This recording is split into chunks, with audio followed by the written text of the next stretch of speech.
پاکستان میں ایک مزار ایسا بھی ہے جہاں لوگ دعا کے لیے ہی نہیں، بیماریوں کا علاج ڈھونڈنے بھی آتے ہیں۔ یہ ہے لکی شاہ صدر کا مزار۔ لیکن سوال یہ ہے، لکی شاہ صدر تھے کون؟ ان کا اصل نام شاہ صدر الدین تھا۔ روایات کے مطابق وہ ایک صوفی بزرگ تھے جنہوں نے لوگوں کو روحانیت اور انسانیت کا پیغام دیا۔ ان کی وفات کے بعد یہ جگہ عقیدت کا مرکز بن گئی۔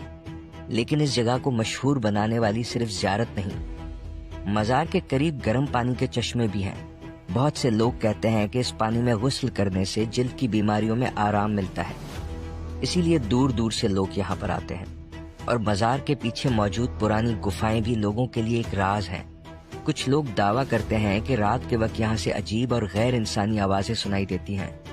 سچ کیا ہے اور روایت کیا، یہ تو کوئی یقین سے نہیں کہہ سکتا، لیکن ایک بات ضرور ہے، لکی شاہ صدر صدیوں سے عقیدت اور راز دونوں کا مرکز رہا ہے۔ اگر آپ گئے ہو تو بتائیں، کیا واقعی یہاں کے چشمے میں کوئی خاص بات ہے، یا کبھی آپ نے اس گفا سے کوئی آواز سنی ہے؟